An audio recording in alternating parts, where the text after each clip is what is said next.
गुरुदेव कृपा बिंदु दिया करो जे दासी तिना पे काती ना। गुरुदेव कृपा बिंदु दिया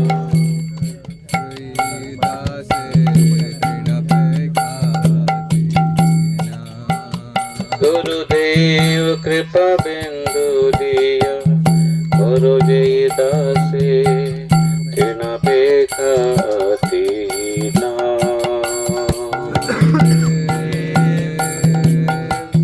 कृपा बिंदु दिया करो ये दासी तिना पे खाती ना। सकल संहाने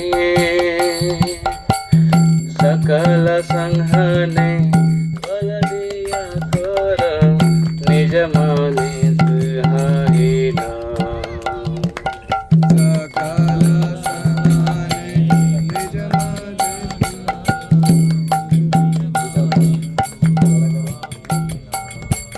सकल संहाने बल दिया कर निज माने सुहाइना।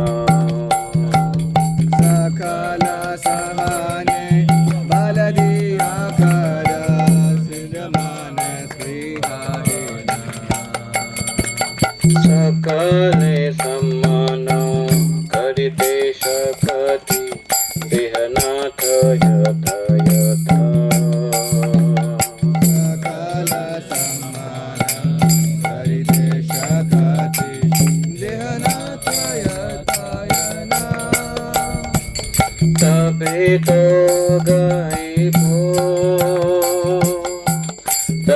तो गाइबो हरि नाम सुखे अपराध बेहद।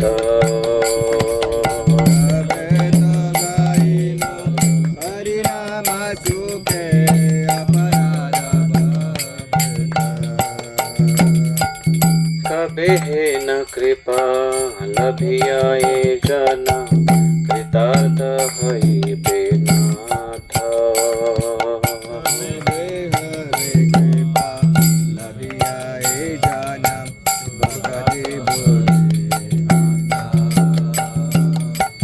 शक्ति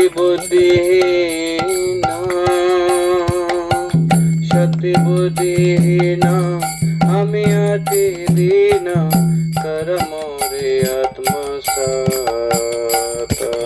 शक्ति बुद्धिहीन हमें अति दीन कर मोरे आत्मसात। गुरुदेव कृपा बिंदु दिया करो ये दासी तिना पे काती ना। कृपा बिंदु दिया करो ये दासी तिना पे काती ना।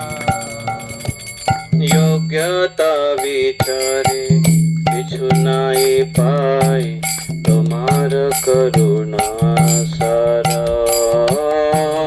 योग्यता विचारे किछु नाही पाए तुम्हारा करुणा सारा। योग्यता विचारे किछु नाई पाए तुम्हारा करुणा सारा। योग्यता विचारे किछु नाही पाए तुम्हारा करुणा सारा। करुणा नाइले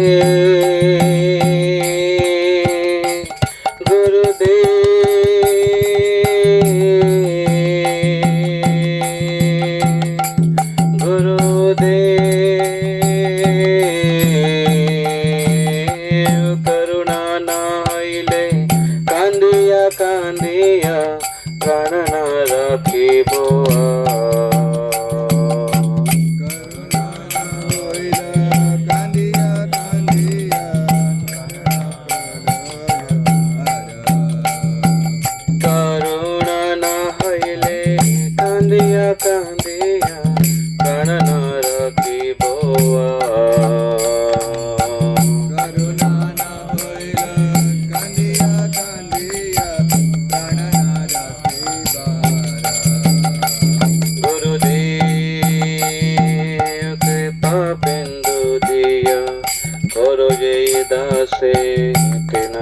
कहती नाम।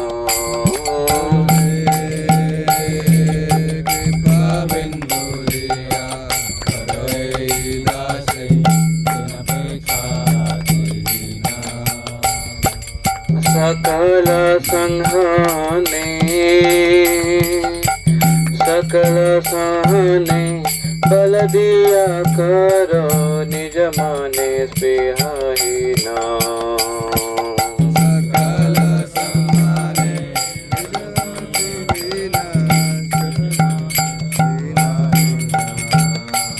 गुरुदेव कृपा बिंदु दिया करो जय दासे तिन पे कहती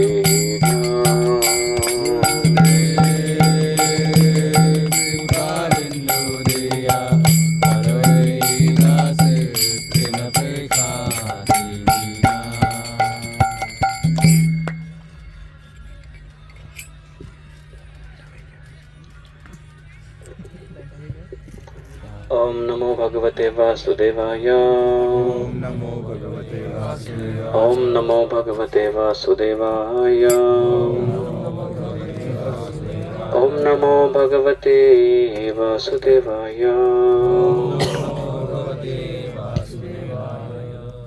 ओम अज्ञानतिमिरान्धस्य ज्ञानाञ्जनशलाकया चक्षुरुन्मीलितं येन तस्मै श्रीगुरवे नमः। श्रीचैतन्यमनोभीष्टं स्थापितं येन भूतले स्वयं रूपः कदा मह्यं ददाति स्वपदान्तिकं। वन्देऽहं श्रीगुरुः श्रीयुतापदकमलं श्रीगुरुर्वैष्णवांश्च श्रीरूपं साग्रजातं सहगणा रघुनाथान्वितं तं सजीवं साद्वैतं सावधूतं परिजनसहितं कृष्णचैतन्यदेवं श्रीराधा कृष्णपादां सहगणा ललितां श्रीविशाखान्वितांश्च। नमो विष्णुपादाय कृष्णप्रेष्ठाय भूतले श्रीमते राधानाथ स्वामिन् इति नामिने। नमो विष्णुपादाय कृष्णप्रेष्ठाय भूतले श्रीमते भक्तिवेदान्त स्वामिन् इति नामिने। नमस्ते सरस्वती देवे गौरवाणी प्रचारिणे निर्विशेष शून्यवादी पाश्चात्यदेशतारिणे वाञ्छकल्पतरुभ्यश्च कृपासिन्धुभ्य एव च पतितानां पावनेभ्यो वैष्णवेभ्यो नमो नमः। नमो महावदन्याय कृष्णप्रेमप्रदायते कृष्णाय कृष्णचैतन्यनाम्ने गौरत्विषे नमः। हे कृष्ण करुणा सिंधु दीनबंधु जगत्पते गोपेश गोपिका कांत राधा कांत नमस्तुते। तप्त कांचन गौरांगी राधे वृंदावनेश्वरी वृषभानुसुते देवी प्रणमामि हरिप्रिये। जय श्री कृष्ण चैतन्य प्रभु नित्यानंद श्री अद्वैत गदाधर शिवासरि गौर भक्तवृंद। हरे कृष्णा कृष्णा कृष्णा हरे हरे हरे राम राम राम हरे हरे।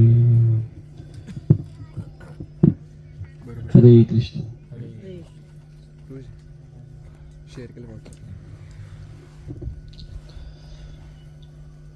तो आज हमारा परम सौभाग्य है परम पूज्य राधानाथ स्वामी महाराज इनका 74वां 74th जन्म तिथि अर्थात व्यास पूजा मनाने का हमें सौभाग्य प्राप्त हुआ। और तिथि के अनुसार 30 नवंबर के दिन वो तिथि था और तारीख के अनुसार 7 दिसंबर ये दिन है जिस दिन परम पूज्य राधानाथ स्वामी महाराज इनका इस भौतिक जगत में प्रकट हुआ 1950। तो उनकी महिमा काफी भक्तों ने उनके गुणों का बखान किया वर्णन किया और अपने अपने समझ के अनुसार प्रेजेंटेशन किया। और भले ही उस प्रेजेंटेशन में बोलने में कमियां हो सकती हैं, उत्साह में कुछ बोल दिया होता है, लेकिन एक बच्चों की तोतली बोली होती है वो माता पिता को अच्छी लगती है और इसी आधार पर वो हमें माफ कर सकते हैं। और यही हमारे लिए क्वालिफिकेशन है कि हम उस आधार पर या उस योग्यता से हम उनका गुणगान कर सकते हैं। अन्यथा गुणगान करने का अधिकार कोई बड़े चढ़े व्यक्ति का होता है और प्रश्न पूछने का अधिकार भी बड़े व्यक्ति का होता है जिसको उस विषय के बारे में निपुण ज्ञान है। जैसे श्रीमद् भागवतम के वक्ता निपुण ज्ञानी है और श्रोता भी अनपढ़ नहीं थे, वो भी शास्त्र के में निपुण थे, जानने के लिए उत्सुक थे। शौनकाद ऋषि, सुत गोस्वामी आदि चलकर, परीक्षित महाराज, सुखदेव गोस्वामी, अर्जुन, भगवान कृष्ण ने अर्जुन को उपदेश दिया। तो ये सब चीज मायने रखी जाती है। तो आज के दिन हम उनको ऑफिशियली ग्लोरीफाई कर सकते हैं। क्यों ऐसा कहा जाता है? क्योंकि अन्य समय पर कोई भी वैष्णव है वो अपने गुणगान को सुनना पसंद नहीं करेगा, क्योंकि उसके लिए वो तपस्या है, ऑस्टेरिटी है कि शिष्यों के द्वारा अपने गुणगानों को सुने। लेकिन ये दिन वॉलंटरीली वो उसको स्वीकार करते हैं, बैठते हैं, दिन भर बैठते हैं। व्यास पूजा का बड़ा फेस्टिवल जब मनाया जाता है तो बैठे रहते हैं दिन भर और सुनते हैं सारे वैष्णव कैसे उनको स्तुति करते हैं। तो ये उनके लिए तपस्या की जैसा है। लेकिन आज हम क्यों कर सकते हैं? आज उनका प्राकट्य दिन है और जिस दिन व्यक्ति का जन्म तिथि होता है, कहा जाता है कि उनकी विशेष कृपा होती है, आनंदी भी होते हैं। और हमारे लिए ये एक कृतज्ञता व्यक्त करने का दिन है। हम शब्दों में व्यक्त कर रहे हैं, कार्यों में व्यक्त कर रहे हैं, कर्तव्य पालन में व्यक्त कर रहे हैं, साधना में व्यक्त कर रहे हैं। साल भर जो व्यक्त करते आ रहे हैं, आज के दिन है जो हम अपने शब्दों के द्वारा उसको व्यक्त कर सकते हैं। और जो नहीं भी बोल सके हैं तो वो अपने मन ही मन में या फिर बाद में जब हम यहाँ पर पुष्पांजलि अर्पण करेंगे तो शब्दांजलि के बाद पुष्पांजलि है, तो वो भी एक हमारी कृतज्ञता व्यक्त करने के जैसे है। और उस समय हम उनको प्रार्थना कर सकते हैं, पर्सनली हमारा रिलेशन है तो प्रार्थना कर सकते हैं कि जो भी आपके मन में फीलिंग्स है महाराज के प्रति, तो एक वो है। तो मैं सोच रहा था कि क्योंकि आपने सबने काफी सारे महाराज के लेक्चर भी सुने हैं, सुनते हैं, सुनना चाहिए। महाराज का बुक है तीर्थार्थ पथिक, तो वो भी आपने पढ़ा होगा। उसमें बहुत सारे पास्ट टाइम्स है महाराज के। लेकिन हम गोपीनाथ में गए थे और हमारा तो ये सेलिब्रेशन हो चुका है, लेकिन आप सबको एक कृतज्ञता व्यक्त करने का अवसर हो इसलिए यहाँ पर मनाया जा रहा है। तो वहाँ पर कुछ भक्तों ने महाराज को बहुत पर्सनली ग्लोरीफाई किया। बहुत महाराज के सीनियर भक्त हैं, सीनियर शिष्य हैं, ब्रह्मचारी हैं। और वहाँ का नियम ऐसे था कि कोई भी कॉलिंग करके ऑनलाइन किसी को ये ना सुनाए, स्ट्रिक्टली वो बैन था उसके लिए। और दूसरी वार्निंग ये भी थी कि कोई भी रिकॉर्डिंग ना करे। तो आवाज रिकॉर्डिंग नहीं कर सके, लेकिन कुछ विचार और कुछ पेन के द्वारा रिकॉर्डिंग कर सके। तो मैंने सोचा कि चलो इसी को ही आपके सामने यहाँ पर प्रेजेंट किया जाए, ताकि उसमें से कुछ बूंद है उसे हम स्नान कर सके। तो कह रहे थे कि वासुदेव वो कह रहे थे, वो अपना अनुभव शेयर कर रहे थे कि महाराज कुछ कुछ बातें ऐसे बताते हैं जीएवी कंस्ट्रक्शन में, तो महाराज उसमें पर्सनली वो खुद चीजें चूज करते हैं। उनका जो भी वहाँ पर लाइटिंग से लेकर हर चीज वहाँ पर महाराज पे सोच है वहाँ पर। तो बहुत ही डीप मनन कर वो बताते हैं। और भक्तगण कभी कभी उनको कुछ कुछ चीजें ऐसे लगती है कि उनको लगता है कि जैसे गधों के बारे में हुआ तो गधे क्यों लाना चाहिए, तो बाद में पता चला कि सही में उसका लाभ है। फिर एक कंस्ट्रक्शन जो लैंड वहाँ पर है, जिसकी लैंड लेना चाहते हैं लेकिन वो देना नहीं चाहता है और उसका रेट कुछ अलग बता रहा है वो, जो कि अफोर्डेबल नहीं है। तो फिर महाराज ने उनको वासुदेव प्रभु को कहा कि वो तब तक नहीं देगा तुमको जमीन जब तक तुम गधे नहीं लेकर आओगे। तो फिर उनको कहा कि जाओ लेकर आओ उसको। तो उन्होंने किस प्रकार से अरेंज किया और फिर शाम को 4 गधे लेकर आए और बाद में 3 गधे लेकर आए ऐसे महाराज। तो फिर जब मानसी गंगा की तरफ महाराज थे उधर गोवर्धन एक विलेज में, तो महाराज ने कहा कि यहाँ पर कुछ हमको डक्स रखने चाहिए, बतख लेकर लाना चाहिए, बतख यहाँ पर रखनी चाहिए। तो ये हंसने लगे, बोले बतख रखेंगे तो कुत्ते खा जाएंगे। तो महाराज ने कहा लेकिन फिर भी तुमको रखना चाहिए, क्योंकि वास्तविक ये इस जल में हंस विहार करना चाहिए, लेकिन हंस हम नहीं रख पाएंगे क्योंकि हंस रखना इतना आसान नहीं है, वो हमारी क्षमता के परे है, इसलिए बतख ही सही, लेकिन उसको रखो। तो महाराज ने कहा, तो वो हमली महाराज को प्रेजेंट कर देते अपने आप को कि हम बहुत सारे आर्गुमेंट देते हैं, ये सब आप सब आज्ञा करते हैं, तो आगे से मैं ऐसा न करूं, इसलिए मुझे आप आशीर्वाद दीजिए और आपकी आज्ञा को हम गंभीरता से दें, इस प्रकार से वो कह रहे थे। और श्यामानंद प्रभु जो वो बता रहे थे सत्यजा प्रभु कि कोई ब्रह्मचारी बताए कि पूछे महाराज को कि इस साल क्यों ऐसा स्कोर चाहिए। तो श्यामान प्रभु पूछे कि महाराज क्यों आप इस बार इस प्रकार से कह रहे हैं। तो फिर महाराज ने बताया, तो श्यामान प्रभु अपने ऑफरिंग में बता रहे थे, अपना पर्सनल एक्सपीरियंस बता रहे थे कि मेरा मोस्ट ऑफ द टाइम मेरा भक्ति वेदांत हॉस्पिटल में गया और वो मेरे लिए एक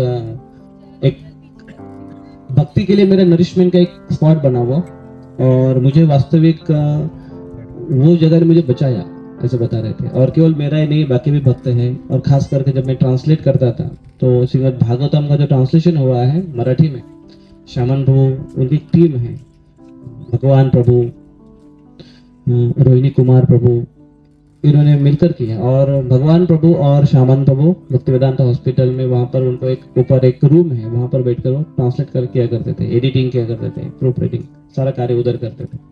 तो कहते थे कि ये जो भक्ति वेदांत हॉस्पिटल है, ये जो बनाया, तो बाद में बहुत सारे शिष्य, अभी उसका बहुत बड़ा है, तो हर एक की अपनी अपनी सोच है, क्योंकि एक व्यक्ति अगर कुछ सोचता है तो बहुत बार इंटेंशन के ऊपर डाउट स्वाभाविक है, क्योंकि हर एक का अपना अपना सोच है। और बीच में फिर प्रभुपाद जी को हम कोट भी करते हैं कि Prabhupada never said like this, कि प्रभुपाद इसके ऊपर एम्फोसाइज नहीं किए हैं कि ऐसे कोई हॉस्पिटल बनानी चाहिए, क्योंकि हम शुद्ध कृष्ण भावनामृत का प्रचार करने वाली संस्था है, इस प्रकार से। तो उसकी आलोचना भी हुआ करती थी, कुछ लोग ऐसे कहा भी करते थे।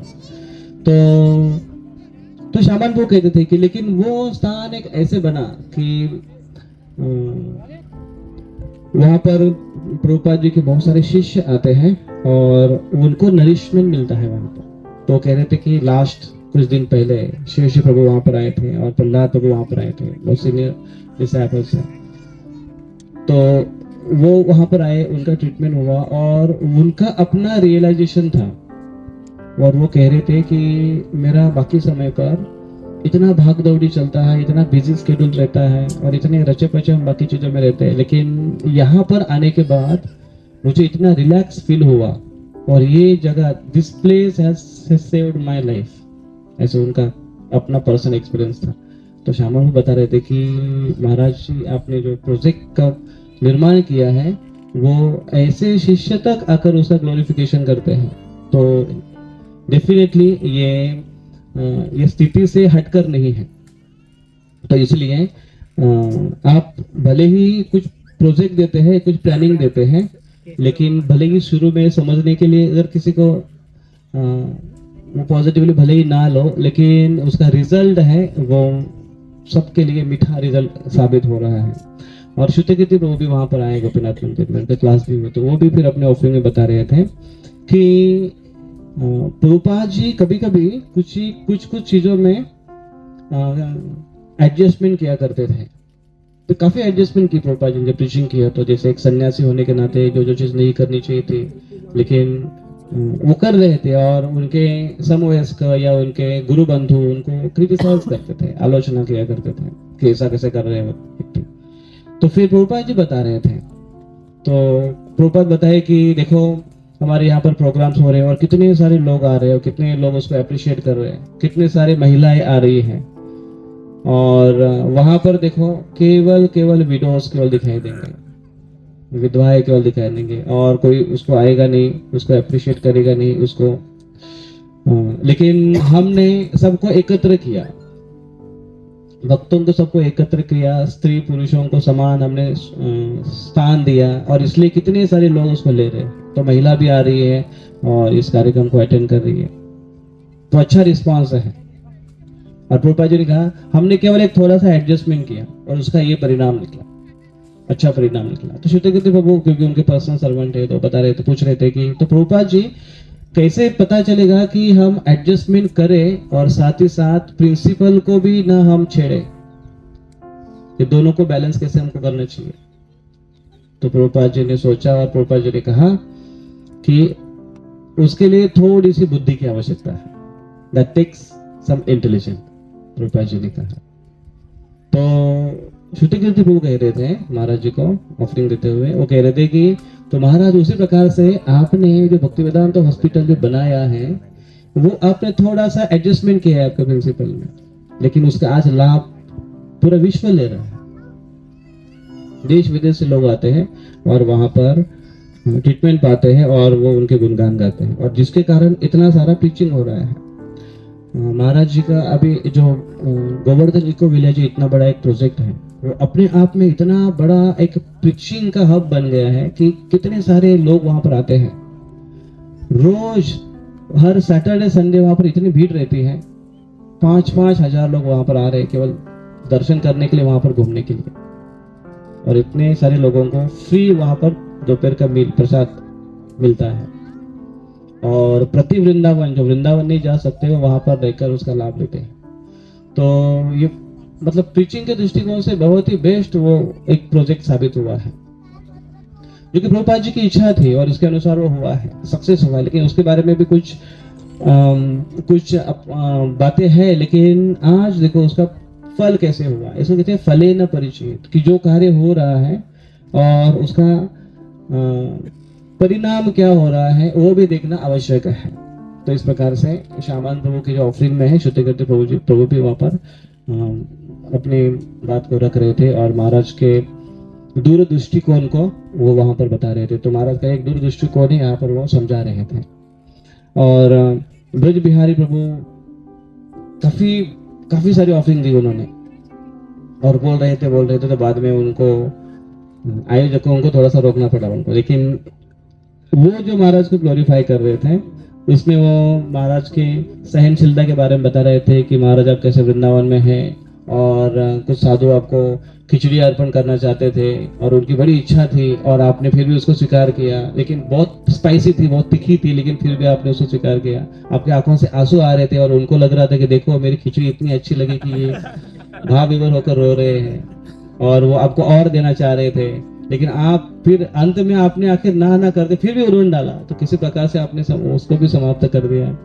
तो आपके ऐसे गुण है कि आप दूसरों का हृदय नहीं दुखाना चाहते, भले आपका पेट दुखे। और फिर उन्होंने बताया कि एक बार आपकी तबीयत ठीक नहीं थी, तो आपको फीवर था, बुखार था आपको, और प्रेरणा फेस्टिवल था और हम सब चाहते थे कि आप क्लास दें और इतने सारे स्टूडेंट्स आ रहे थे, हमने एडवर्टाइज भी किया था।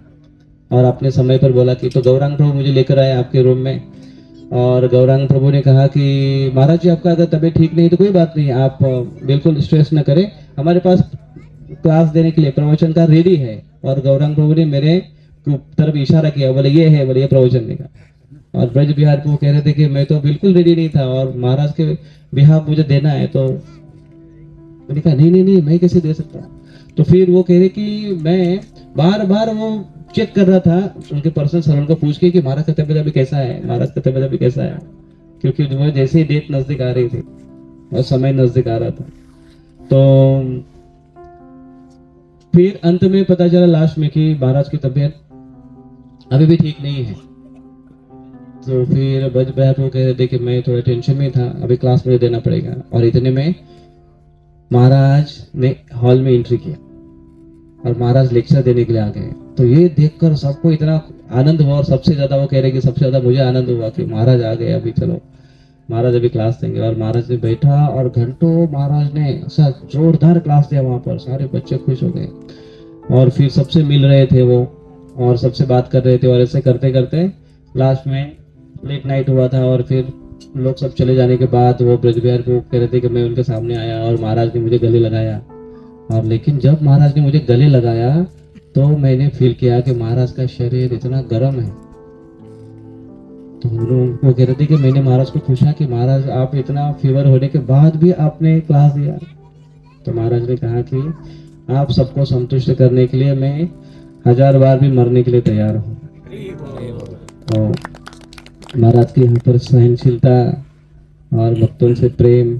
प्रभुपाद जी का भी इसी प्रकार से पास्ट में आता है कि प्रभुपाद जी बहुत बीमार थे और कोई मिलने के लिए आए तो प्रभुपाद जी उठे, उनको मिलने के लिए आ गए और उनसे घंटों बात किया।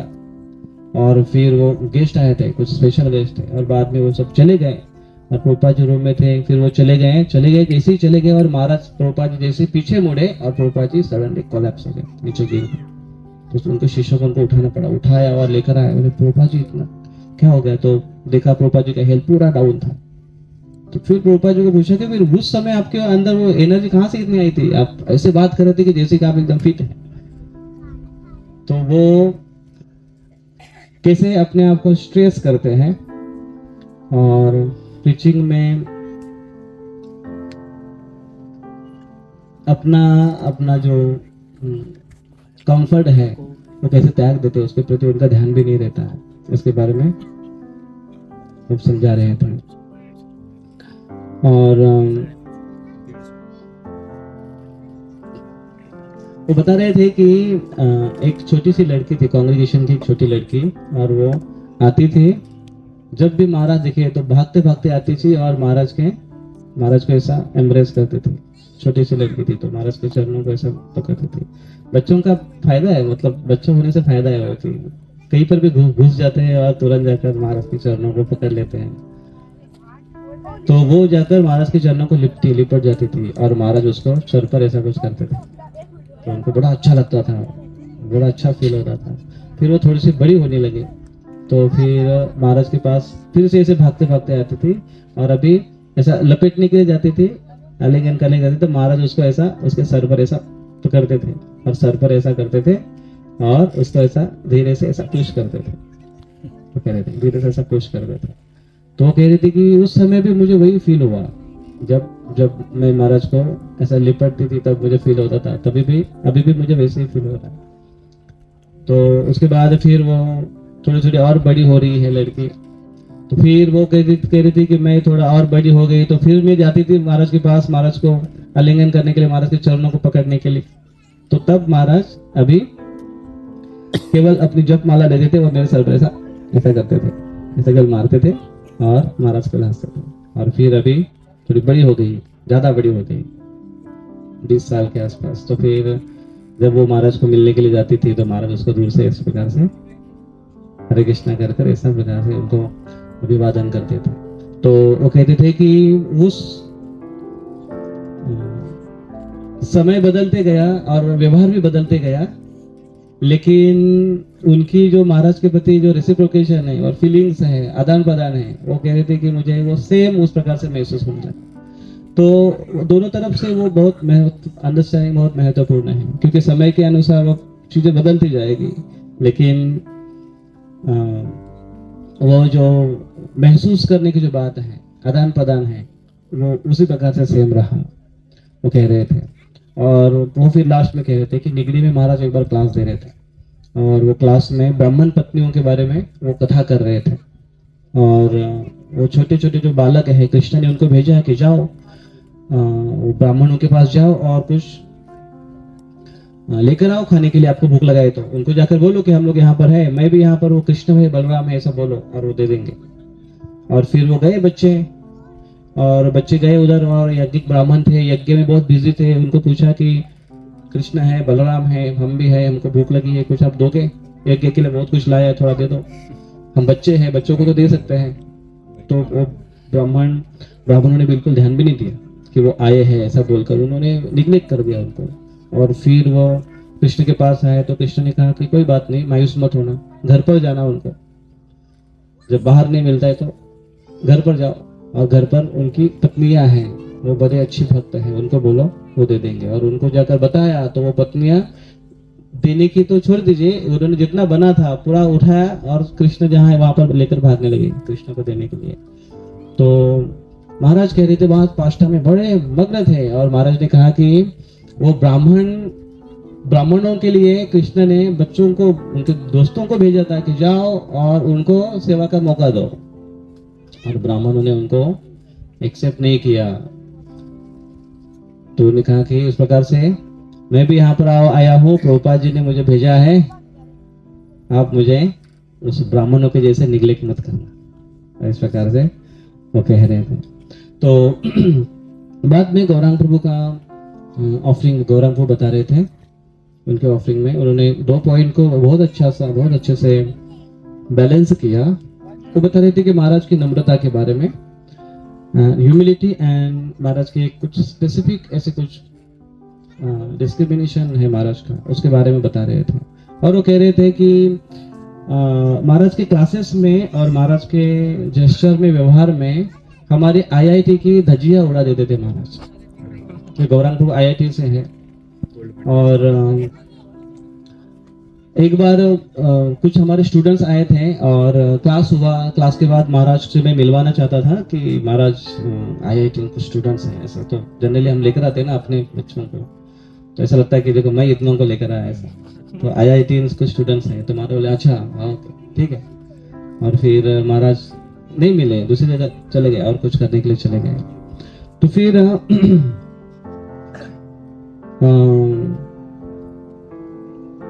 महाराज को मुझे पूछा कि महाराज आप उनसे क्यों नहीं मिले, तो महाराज ने कुछ ऐसा खास सटीक ऐसा कुछ आंसर नहीं दिया। और क्लास में महाराज ने उसके बारे में कहा कि कैसे आईआईटी होने से अच्छा है कि कोई अगर नम्र हो, और नम्रता के ऊपर महाराज ने काफी अच्छा जोर दिया उसने। तो गौरांग को कहे कि हमें मैसेज मिल गया कि आईआईटी एक अपने ही दुनिया में होता है, थोड़ा एक रुतबा होता है, अहंकार होता है, लेकिन नम्रता बहुत महत्वपूर्ण है। तो फिर एक बार हम लोग कहीं से आ रहे थे, महाराज भी थे, और उन्होंने कहा कि मैंने एक सोन पापड़ी ली थी।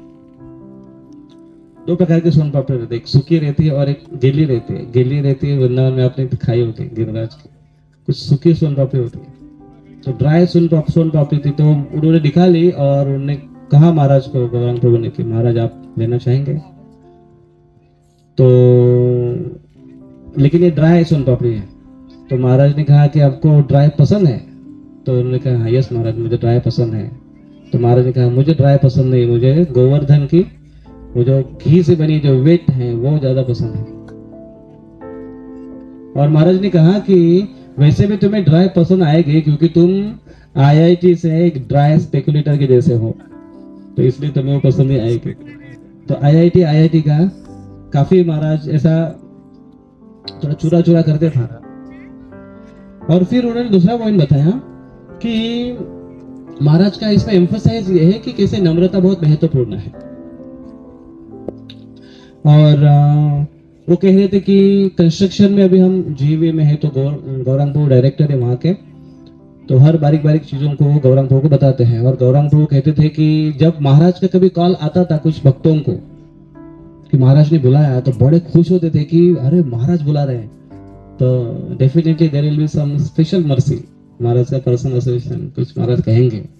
लेकिन गौरांग प्रभु कहते थे कि जब महाराज का मुझे कॉल आता था तो मुझे डर लगता था कि अभी और कुछ अगर प्रोजेक्ट आएगा और कुछ बनाया है उसको और अगर कुछ चेंज करने के लिए बोलेंगे तो फिर मुश्किल हो जाता है वो, क्योंकि कुछ चीजें ऐसी हो जाती है कंस्ट्रक्शन के बारे में भी, और कुछ कहा कि ऐसे करो, महाराज का नहीं बराबर नहीं, इसको तोड़ो, उसको अलग ऐसे बनाना पड़ेगा हमको। तो गौरांग प्रभु बहुत टेंशन में आते थे कि बाकी लोगों को मैं क्या मुंह दिखाऊं, क्या जवाब दूं, अभी कैसे उनको समझाऊं। तो यहाँ पर ऐसे हुआ कि मदन मोहन मंदिर आप सबने देखा होगा गोवर्धन को विलेज में, जितने भी गए हैं। अभी पहले एक पुराना एक छोटा मंदिर था, रेप्लिका के जैसे बनाया था, अभी बड़ा मंदिर बनाया है, डीटीज भी इंस्टॉलेशन किया है वहां पर। तो काफी बड़ा मंदिर है और वैसे के वैसे बना है जैसे कि वृंदावन में हो। लेकिन अगर आप ध्यान देंगे, हार्डली ध्यान देकर समझ में आएगा, आज तक समझ में आया नहीं, इतनी बार देखा। लेकिन गौरांग प्रभु कह रहे थे कि उसमें ऊपर का जो ऊपर है कलश जो है, कलश के थोड़ा नीचे वो जो पोर्शन है वो एग्जैक्टली जो मदन मोहन मंदिर वृंदावन में वैसे नहीं बना है, तो थोड़ा सा गलत है वो। और ये हमें समझ में आया और फिर महाराज टूर में आ गए, दर्शन करने के लिए आ गए। तो गौरव को कह रहे थे कि मेरे मन में वही चल रहा था कि महाराज नहीं देखेंगे तो अच्छा है, नहीं देखेंगे तो अच्छा है, नहीं देखेंगे तो अच्छा है। और इसलिए मैं बहुत कोशिश भी कर रहा था कि कैसे महाराज नहीं देखें। और फिर महाराज को लेकर आए तो महाराज ऐसे देख रहे थे दूर से भव्य मंदिर, फिर सामने लेकर आए तो मदन मोहन जी का दर्शन किया। तो मदन मोहन जी को महाराज ऐसे प्रार्थना कर रहे थे।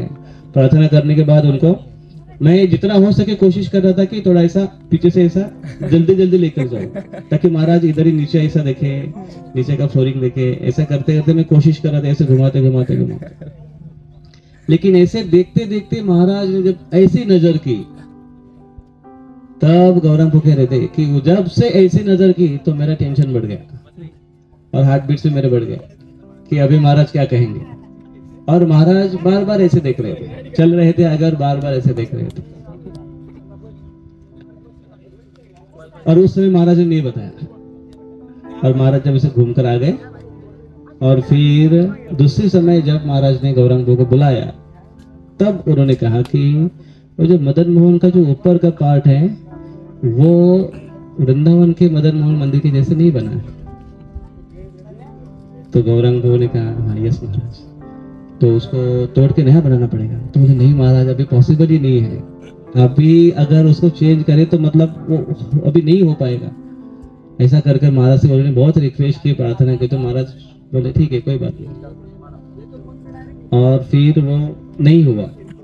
लेकिन फिर कोरोना के बाद, मतलब ये बहुत पुरानी बात है, कोरोना के बाद महाराज ने फिर से एक बार बुलाया और उन्होंने कहा तो अभी उसको चेंज कर सकते हैं, क्योंकि उसको बदलना चाहिए ऊपर का जो है वो। तो गौरव कह रहे कि अभी वो करने के इसमें हम लोग चालू कर रहे हैं, अभी उसको करना पड़ेगा, महाराज ने बोला है उसको। तो ऑर्डर है, करेक्शन है, पोस्टपोन किया जा रहा है जैसे हमारी परंपरा चल रही है। लेकिन वो कह रहे थे उसमें कि महाराज नम्र जरूर है, नम्रता के बारे में बोलते जरूर है, लेकिन हर चीज के बारे में महाराज बहुत स्पेसिफिक है। हर चीज एक्यूरेट होना है, उसके ऊपर महाराज का बहुत ज्यादा जोर भी है।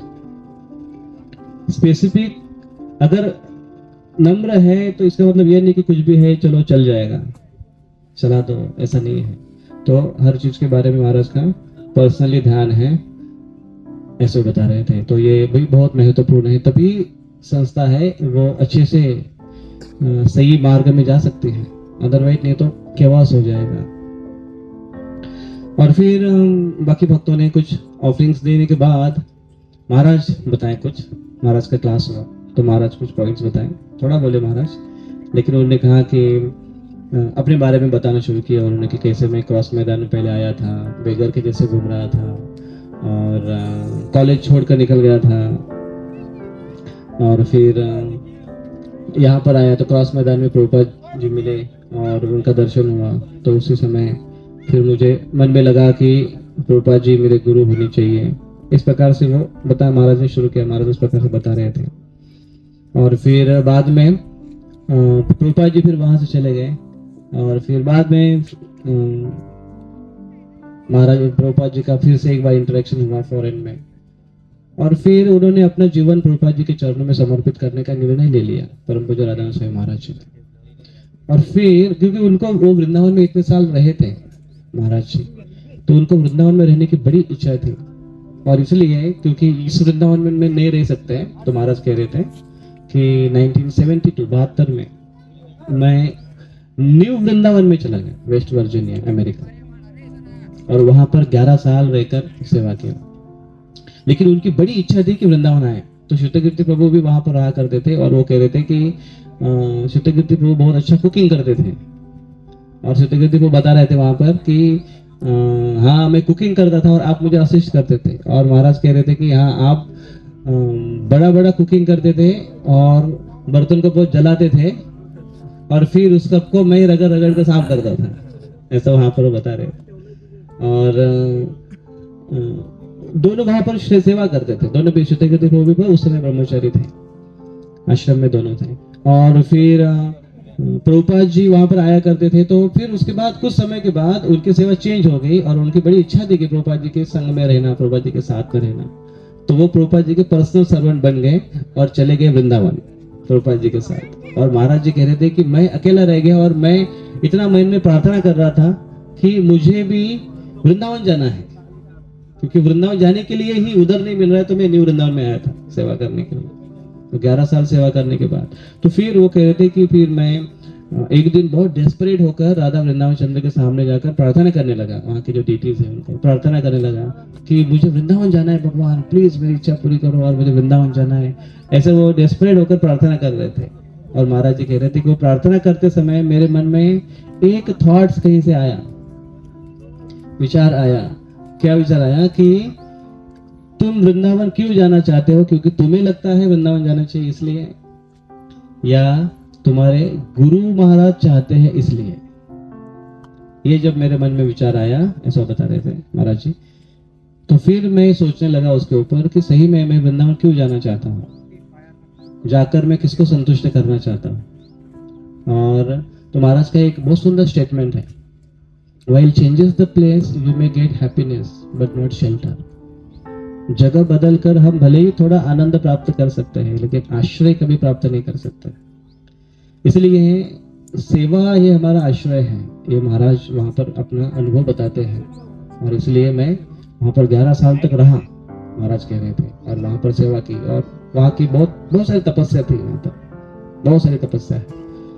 तो सेवा की और उसके बाद फिर उनको कहा गया, ब्रह्मचर्य आश्रम में थे वो महाराज कह रहे थे कि फिर मुझे जबरदस्ती सन्यासी बनाया गया। महाराज बता रहे थे मेरी कोई इच्छा नहीं थी कि सन्यास लेने की, लेकिन उन्होंने कहा कि नहीं सन्यास लो, तो फिर मैंने सन्यास लिया। और फिर एक बार एक पास्ट टाइम ऐसा है कि राधा दामोदर बस पार्टी, आपने कभी सुना होगा, राधा दामोदर बस पार्टी बहुत फेमस हो गई थी वो। और तमाल कृष्ण महाराज वो लीडिंग में वो उसको चलाते थे। देखते देखते बहुत सारे बसेस हो गए उनके, जिस मंदिर में जाते थे, जहां जिस सेंटर पे जाते थे वहां के लोगों को अट्रैक्ट करते थे। कभी कभी तो ऐसे होता था कि उस मंदिर के ब्रह्मचारी को खाली कर वो लेकर जाते थे। तो काफी कंप्लेंट्स होने लगे वहां पर। तो एक बार जब तमाल कृष्ण महाराज वापस जब आए तो महाराज से एक बार उनके साथ डिस्कशन हुआ। तो महाराज ने उनको पूछा, राधा स्वामी महाराज ने तमाल कृष्ण महाराज को कि महाराज, तमाल कृष्ण महाराज को पूछा उन्होंने, महाराज आपने कभी मुझे कहा नहीं क्यों बस पार्टी में आने के लिए, क्योंकि आप जहां से सबको लेकर जाते थे, लेकिन आपने कभी मुझे ऐसा बस पार्टी में आने के लिए कहा नहीं कि ताकि मैं आपके साथ चलूं। तो तमाल कृष्ण महाराज कहें, हाँ ये मैं इसलिए नहीं कहा, मुझे पता था, क्योंकि उनको पूछ के भी कुछ फायदा नहीं था, क्योंकि तुम नहीं आ सकते थे, तुम्हें नहीं आते थे। क्यों नहीं आते थे? क्योंकि तुम्हें अगर मैं बोलता तो तुम जाकर तुम्हारे अथॉरिटी को जाकर पूछते, और बिना अथॉरिटी के परमिशन के, बिना अथॉरिटी के मार्गदर्शन से तुम कुछ नहीं करते थे। ये मुझे पता था, इसलिए मैंने तुमको नहीं पूछा। दैट इज एक्चुअली क्वालिटी, महाराज के गुण है। तो ये महाराज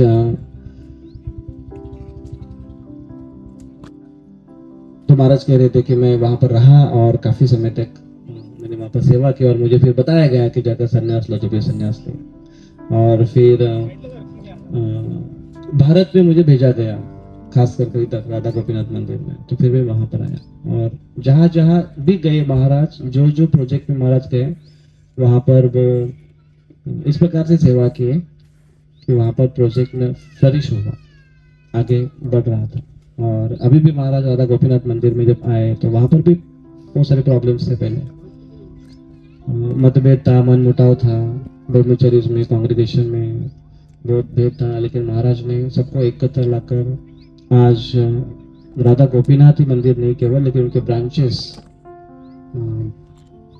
भारत भर में फैले हुए हैं, जहाँ पर इतना बड़ा प्रचार हो रहा है। मंदिर दिखने में बहुत छोटा दिखता है राधा गोपीनाथ मंदिर, लेकिन उसके प्रचार है वो बहुत बड़ा प्रचार है।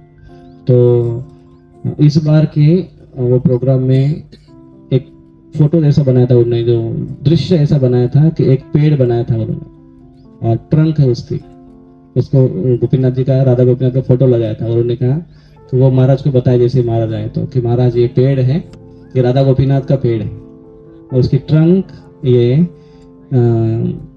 राधा गोपीनाथ मंदिर है, और ये उसके ब्रांचेस और आगे चलकर जो फल आए हैं, इसमें देखो ये पके पके जो फल है, पीले पीले कुछ फल है, ये जो ब्रांचेस है बाहर जो फ्लरिश हो रही है, जैसे पुणे, एनवीसीसी, निगिरी, नासिक, ऐसे बोल रहे हैं, उसका नाम भी लिखा है वो फलों के ऊपर, ये निगिरी है, इसमें हम फल तोड़ कर लेकर आए, भुसावल का फल लेकर आए हम लोग।